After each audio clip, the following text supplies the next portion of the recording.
Welcome to 3 Series Platform 102 3 Series Relay Software Module. In this module, we're going to cover these topics: connecting to the relay, actual values, HMI display, entering set points, quick setup, settings file, upgrading firmware. First, we'll connect to the relay with the software. When the USB cable is plugged into the front panel USB port of 3 Series relay, we can double-click the SR3 icon on the desktop to start the SR3 setup software. There are 5 steps to do the quick connection with the USB port. So first is to go to the printer devices and to verify the USB port, and in this setup the USB port is COM4. And step 2 is to click the quick connect on the software, and step 3 is to make sure choose the correct COM port. Now we have only COM4 available. And step 4 is to click a Connect button. And step 5 will see the Quick Connect added to the site Quick Connect message box, and we'll connect OK, and we can see this Quick Connect is added under the Quick Connect site. The quick connection can be established not only through the front panel USB port, but also through the Ethernet port. To use the Ethernet port, we need to set up the IP address of the relay. There are 5 steps to do this IP address setup. Step 1 is to connect the Ethernet cable to the RJ45 port on the back of the relay. And step 2 is to go to the relay setup communication and set up the IP address. So in this case, we're going to use 1.1.1.1 as example. And step 3 is important. Depends on what type of the connection. You can choose copper or fiber. So since we're using RJ45 port, I'm going to choose copper. But you can also choose the fiber optical cable for this Ethernet connection. And then we need to click the Save.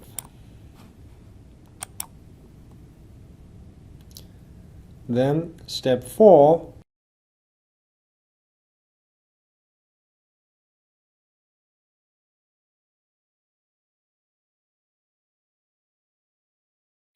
and step 5 is to change the PC local area connection address. So we can start the local network adapter settings and change the property. Choose TCP IP v4 and enter a different IP address.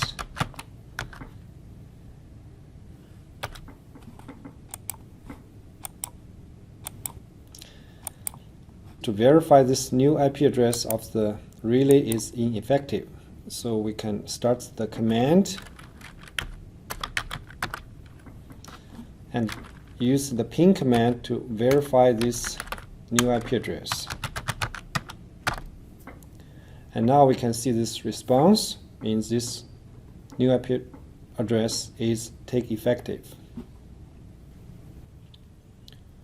Once the IP address is effective, we can add the relay into the device setup. There are 5 steps to do this device setup. Step 1 is to click a device setup button and click End Site. We can give this site a name. You can call this Markham. And step 2 is to end a device. Or click End Device button and give this device a name, 350. And step 3 is to choose the interface to be Ethernet. And step 4 is to type in the IP address we just set up by using the USB port. Unless you change the default slave address and Modbus port, we're just using the default 254 and 502, and this setting can be verified by using the front panel or using the USB front panel connection. And the last step, step 5, is to click Read Order Code button.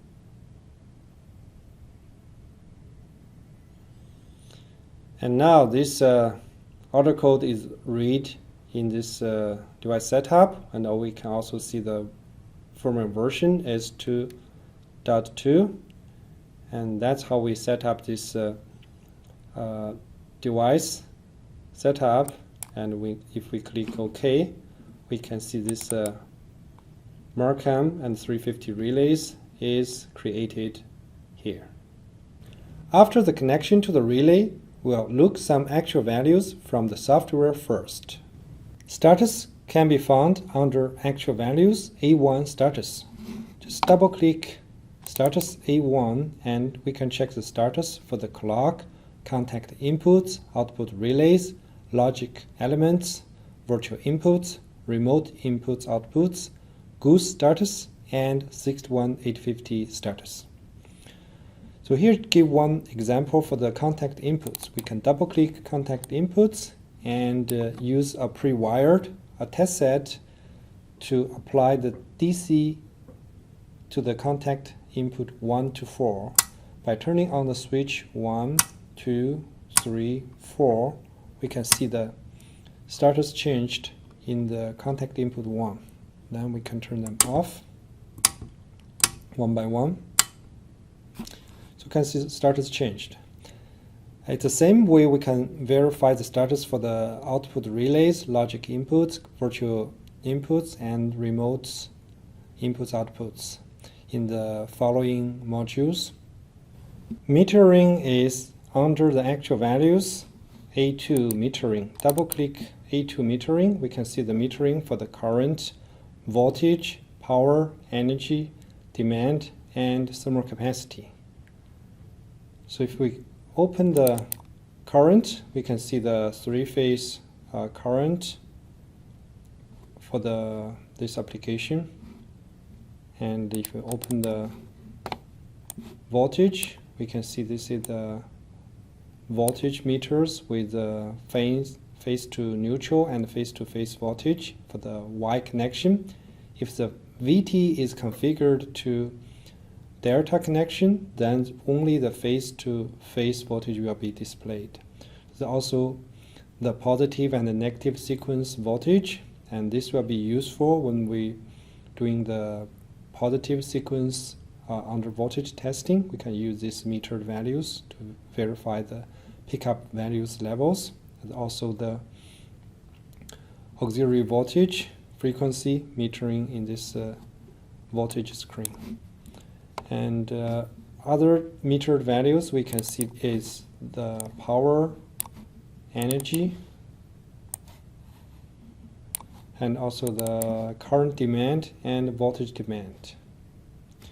And for the thermal capacity, this is only for the 350 relays cable thermal capacity, and later we will come to the 339 motor relay will get a different thermal capacity display. 3 series relays provide 3 types of records: event records, transient records, and fault report. To launch the records, we can go to the actual values and click A3 to click on each items, event records, transient records, or fault records. Or we can go to the shortcut toolbar, click the shortcuts for the event records or the transient records, also called complete records. So now let's click open the event records and see what happens. In these records, we can see the numbers. We can have a pull-down list to select the events. When you select the events, all these events will be displayed. For example, 466 is a phase C IOC trip operation, and you can see the parameters, current and voltage, phase angle, etc. displayed. You can save this event, or you can clear this event. So for example, if you save, it will save as a CSV file. And second is the transient record. I will launch from the shortcut. By clicking this ComTreat record shortcut button, we can launch the waveforms. So this waveform is captured while the relay operations. This can be preset, triggered by 4 operations: pickup, trip, dropout, alarm. All can be triggered by 3 inputs. These 3 inputs can be configured to be a contact inputs, virtual inputs, remote inputs, or logical elements.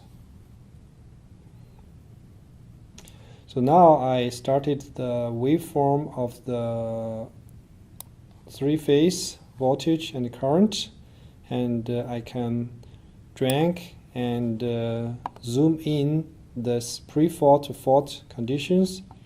So for example, I can see the relay operation, output relay. I can, by moving the cursors, I can further zoom in. So we can see that from the pre-fault jump to fault, the time difference is like 1 cycle, 17 milliseconds. And for this waveform, we can just dragging and overlay them. So I'm overlaying the 3-phase voltage. And we can also see by moving the cursor, we can see the magnitude changing. For example, the voltage. So this is the peak values.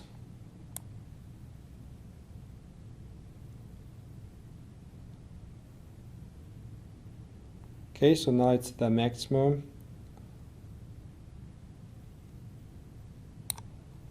For the phase C 168 volts. There are also a configuration for the preference. So by going to the preference, you can select which channel to be displayed, or you can even select the colors for different phase. According to your country's convention, you can pick a different color.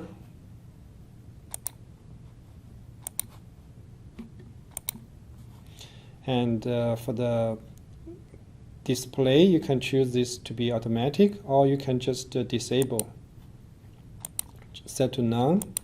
So in this example, I'm just going to show only the 3-phase voltage. So now I changed the color and also disabled the display of the currents. And from this transient recorder, we can also see the phasor. By clicking the phasor, we can see the 3-phase vectors and also the values, 120 volts, 0, 120, 240 degrees. And if you want to set the second group, so you can choose current and voltage. So you can show 2 phasors. So that's lots of information included in this transient recorder. It's a very useful tool for the troubleshooting. And the last one is the fault report. We can only launch the fault report from the menus, actual values, A3 records.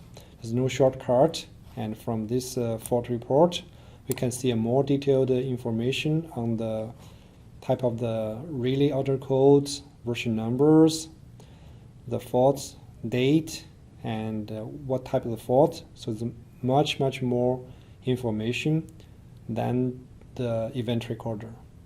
The last piece of the actual values is very important. It's the relay order code, firmware numbers, and the serial numbers. And for 3 series, this is different with other multi-link relays like UR relays or 8 series relays. For these relays, the order code and the firmware number, serial number are under the actual values. But for the 3 series, this information is under the maintenance. So in order to check the relay name, order code, firmware version, and the serial number, we need to open the maintenance and click M1 relay info. And there's a lot of information in this M1 relay info. And most important 4 items, I would pick the relay name. That's configurable under the installation. And then, of course, the relay order code, what type of the relays, what are software options, what's the firmware, 2.2, are you using the latest one, so you can know from this firmware. And another one is the serial numbers. So serial number will be important if you have any problem with the relay, you want to contact the technical support, you need to provide the serial number of the relay. And other information like a MAC address will be useful in the future 61850 configuration, and other information. It's good to know they are saved under the M1 relay info, but we don't need to use them very often. Next, we'll go to the special actual values at the front panel HMI display. To access to the front panel HMI display, we can go to the actual values and click 350 front panel and then click HMI display. And now we can see this exactly the same display as I have on the relay front panel. So now I got one fault current injected to the relay, and I can see the relay operated in the front panel. If I press the reset button, the message won't go away because the fault is still applied. So if I clear the fault and now press the reset button from the HMI display with the software instead of front panel, I can see that message is disappeared. And also we can just access to the main menu by pressing the menu key. We can scroll down the menus for the actual values, command, quick setup, set points, and just by pressing enter key we can just go into each settings. For example, we can go to the relay setup and set the front panel installation.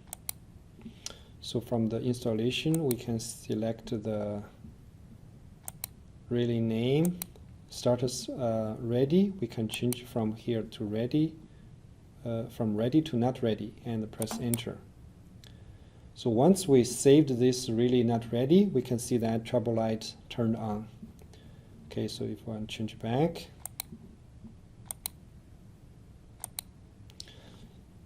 using the value key to change to ready and then press enter. So now the relay is back in service, green light is turned on. So whenever what you can do from the front panel, you can just do from this HMI display in the software. Now we'll change some set point from the software. When 3 series relay is received from the factory, the relay status is not ready. So we need to set the status into ready. The setting for the status is under Setpoints, S1, relay setup, and installation. Double click installation, we can change the relay status from not ready into ready and click save. And then we can see the front panel LED will turn on to green color for the in service. Another setting for the initial setup is to set up the clock. Because if a clock is not synchronized with the computer, you get a target message, clock not synchronized. And in this relay, it's already synchronized, but if you have a relay not synchronized, just open the clock and click Sync Relay to Computer and click Select. And then the computer date and time will be synchronized to the relay date and time. Transient recorder is a very useful troubleshooting tool. In order to get a perfect COM-treat file, we need to properly set up the transient recorder.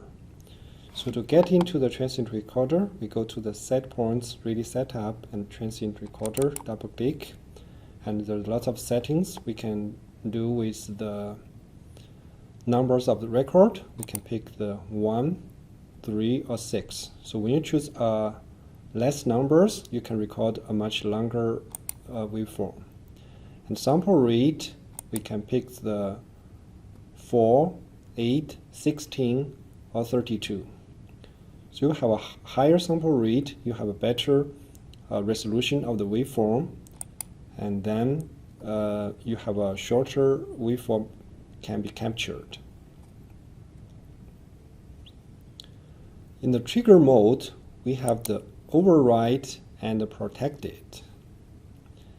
If it's protected, that means the waveform will save to a certain amount and then stopped. If it's override, that means the new waveform will always override old waveforms.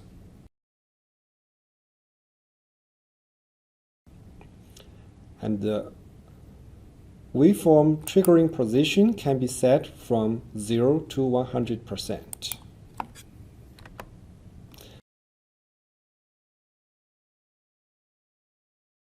And we're using 20% here. And trigger can be done by 4 operations of pickup, dropout, trip, and alarm. And also by 3 inputs. And these 3 inputs can be set into 4 different digital inputs that are remote inputs, contact inputs, virtual inputs, or logic elements. So totally we can have 12 digital Boolean inputs to trigger this waveform, plus the 4 of the operation. So that's the setup for the transient recorder. System setup is an important part of the relay setting. Under System Setup, we can set up the current sensing, voltage sensing, power system, breakers, flex curves, etc. We're going to talk about the breaker setup in the later platform modules, and in here we just introduce how to set up the CT, VT, and the power system. So to set up the CT, we go to the System Setup and click Current Sensing. And here we can see the CT primary current, and we have 3 ways to change this setting. The first one is by clicking the cell and using the arrow key to press up and down to change the new values. The second way is to click this Enter key, start the keypad, and using the keypad to type new values and press equal sign. And there's a limit, so maximum is 6,000. So if you press a number higher than that limit, you get a message, and it just limits it to 6,000 amps. And the last one is just directly highlight this number and type in the new settings from the keypad, and press a tab key and click Save button. So the new setting is saved into the relay. If the relay has the order code of universal CT, then secondary current 1 amp or 5 amp can also be selected from the software. Under the voltage sensing, we can set up the VT connection, Y or delta. We can set up the bus, VT secondary and ratio, auxiliary VT input, secondary and ratio. For the VT secondary, it should be the secondary nominal voltage. It needs to be line to line for the delta and line to neutral for the Y connection. And here is one example. On a source of 13.8 kilovolts line-to-line voltage with a VT ratio of 14,400 to 120 volts delta connection. Then the secondary voltage to be entered is 115 volts. For Y connection, the voltage to be entered is 115 divided by root 3, that's 66 volts. And under the power system, we can set the nominal frequency to be 60 Hz or 50 Hz. And then we can choose the phase rotation to be ABC or ACB, and also we can select the power unit, kilowatts or megawatts. And that's the setup of the system setup. Next, we'll use phase IOC as example to show some common set points. So to access to phase IOC, we can go to Setpoints, Protection S3, and Setpoint Group 1, then click phase IOC. The first setting for the phase IOC 1 is the function. On the function, we can choose disable, alarm, latched alarm, and trip. If the function is set to disable, means this feature is not operational. If the function is set to alarm, means this feature is operational. And when the alarm happens, this function will operate selected auxiliary operate relay, and LED on the front panel will flash on alarm. And alarm condition will self-reset when the operation condition is cleared. If the function is set to latched alarm, the whole operation is similar to alarm, except that condition will stay on even the operating condition is cleared. So the reset button is needed to clear the alarm condition. If the function set to trip, that means this will trip the trip relay, that's the output relay number 1, and also other selected auxiliary relays, and also turn on the trip LED on the front panel. For the pickup level setting, it selects the how much current needed to operating the phase IOC pickup. And once it's pickup operated, the relay need wait for the time delay in the delay setting to turn on the output relay. The directional setting is used to define the direction of the relay, so this will work with the phase IOC directional element. We can choose disable, forward, or reverse. And for the auxiliary relays, we can select relay 3, 4, 5, 6. If the trip happens, we can trip other 4 relays together with trip, or if the relay set to alarm, only the selected relay will operate. And this function can also be blocked by 3 inputs, block 1, 2, 3, and under each inputs we can select contact inputs, virtual inputs, logic inputs, and remote inputs, and other conditions. And this is the common setting in the phase IOC, but it's applicable to all the platform protection elements. And the Vista SR3 setup software provides a summarized setup for the most often used settings in quick setup. When the user needs just a simple application of the 3 series relays, they can using quick setup to set up the relay and some basic protections. So if we go to the quick setup, double click, we can start this one screen setup, we can set up the relay from not ready to ready and select the nominal frequency. And we can select the CT primary current and also the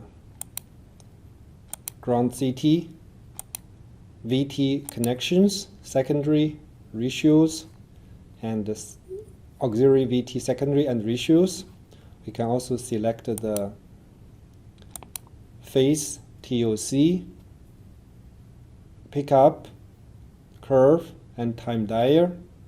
And we can also do the same for the ground TOC and neutral TOC. We can also set up the phase IOC for the trip and pickup levels. If you want more detailed settings, you need to go to that element to set up the more informations like the delay or the blocking, the directional. But if you just need a basic protection, just operating pickup levels, so this can be quickly set up a relay into service without going to detailed setup screen. So click save, so all this information is saved. Another way to do the quick setup is going through the protection summary. Under the protection summary, we can check what element being enabled and what relay has been assigned for both group 1 and group 2, and we can also check the control elements like the logic elements and also the maintenance for each setup. So under each element, if it's enabled, we can see it's in the green color, and from the top we got option, we can choose elements to show to be all or enabled. If we click enabled, we only see the enabled function. Click all, we see all the protection elements. And we have a shortcut into that element by clicking the button. So we can start the phase TOC, and under phase TOC we can select the output relay. For example, I choose 3, 4, 5 and click save. Close this setup screen. Now I can see from this summarized screen, I can see the relay R3, 4, 5 being checked. So that's the very useful tools. We can see the two groups of the protection element and also assigned output relays. We can see the control elements and maintenance functions, and we can select elements to be displayed or only enabled.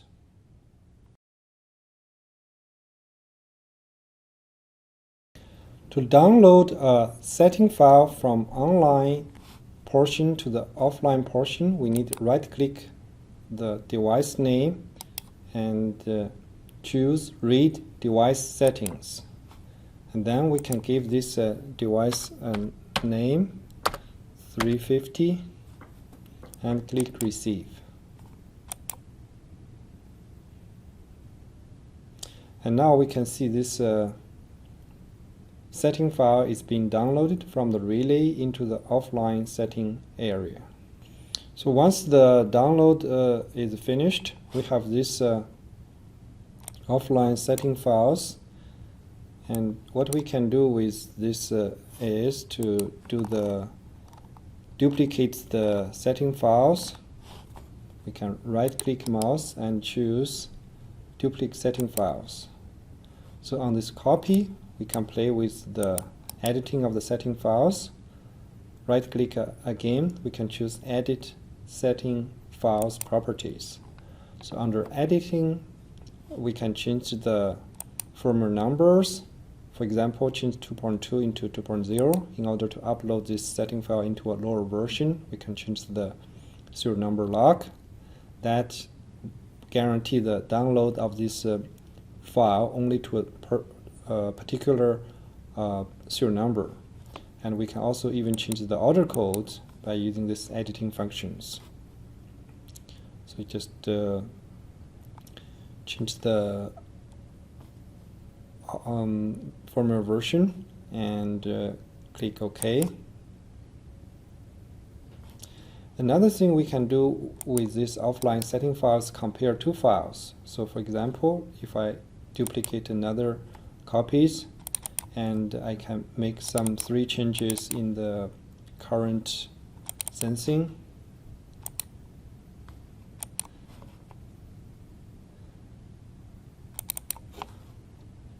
Y to delta and frequency into 50 Hertz. So if I make 3 changes, I can compare this setting file with the original setting file. Okay, so just right-click original setting file and choose compare two setting files. We pick this copy of copy.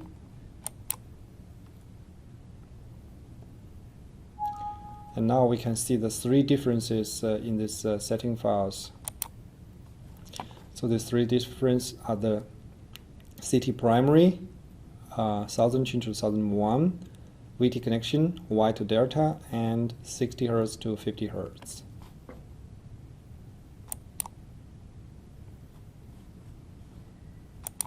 Okay, in order to write a setting file back to the relay, we need right-click setting file and choose write setting file to device. So I'm writing this copy of copy back into the relay 350 and click send. And now this new setting file is uploaded back into the relay. Okay, so we can go to the relay online portion and open the set point just to check that new setting being uploaded. So CT primary for the power system, 50 Hz. That's the setting file being updated.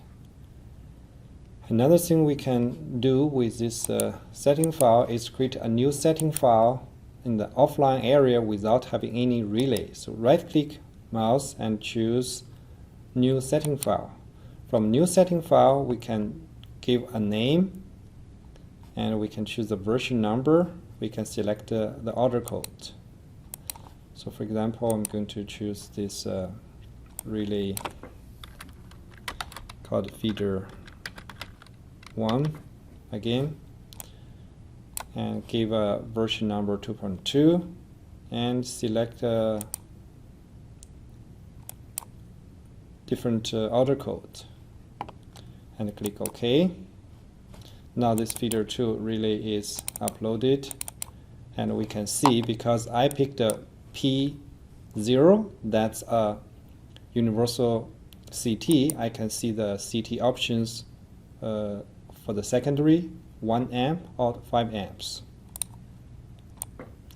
Okay, another thing we can do is to import the HMI series relay setting file into the 3 series. So again, right-click mouse and choose and new setting file, and we can have a checkbox at the bottom is called initialize setting from MIF to MIV setting files, and we can select the setting files. I got one MIF setting file saved here, .txt file. I just click open and click OK. Then this MIF setting file is converted into 3 series, and we can see the different settings comparisons. We know the green color for successfully converted, orange color for need verification, and red color for need manual configuration. And lastly, we can print the setting files by using this offline print setting file functions. We can do a print preview and we can select the setting files. If it's online portion, we can also print the actual values.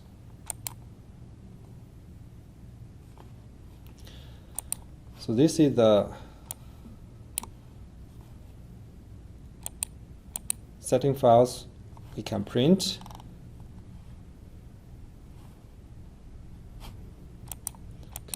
Clicking the next page and to view all these setting files. This either can be printed into a printer or it can be converted into a PDF file. And that's all what we can do with the setting files from online to offline, and lots of editing, comparison, importing, etc. Lastly, we'll demonstrate how to upgrade the firmware of the 3 series relay. To do the firmware upgrade, we must use the front panel USB port. We cannot do this with the Ethernet port. So now I have one 339 relay with version 1.5. I want to upgrade to the latest 2.2. So first I need to do a quick connect with the front panel USB port. Now this is connected. I can use the quick connect device and verify my relay information. It's a 339 motor relay and firmware version is 1.5. Another location we can verify this information is under M1 relay info. So we can see that's the relay motor name, 339 order code, and firmware 1.5. In order to do the update firmware, we just click update firmware function and then select the firmware file SFD file. So I can go to my file saved under my document, and this is my setting firmware file, SR339 version 2.2 SFD file, and just click open, click proceed.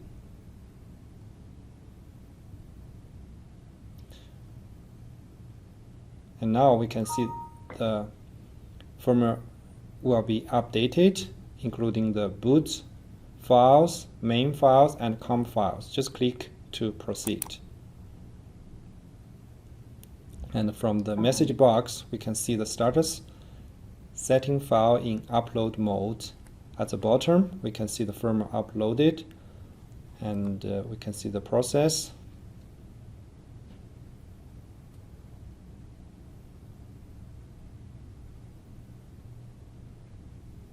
So once all 3 files are uploaded successfully, we see that status change into files uploaded successfully, and please power cycle the relay to make the new firmware effective.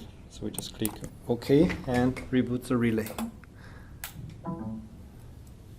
And after relay is reboot, we can just connect to this relay again and verify this new firmware being updated.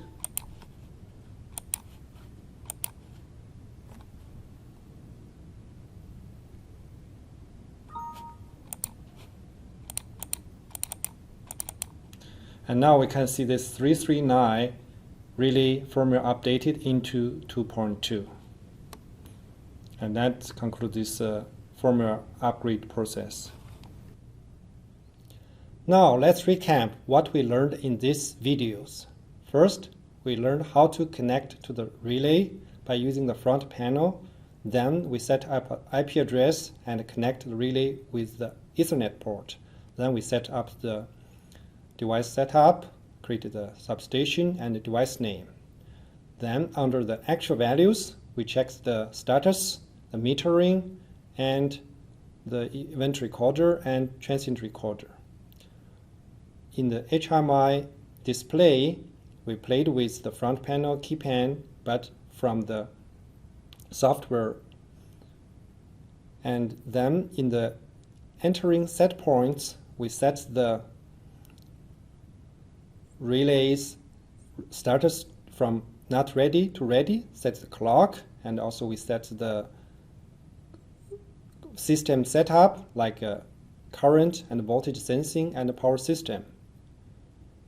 And also in the quick setup, we quickly set up the same settings by using quick setup tools. And also we set up the phase IOC, TOC from the quick setup. We also view the protection summarized in the quick setup.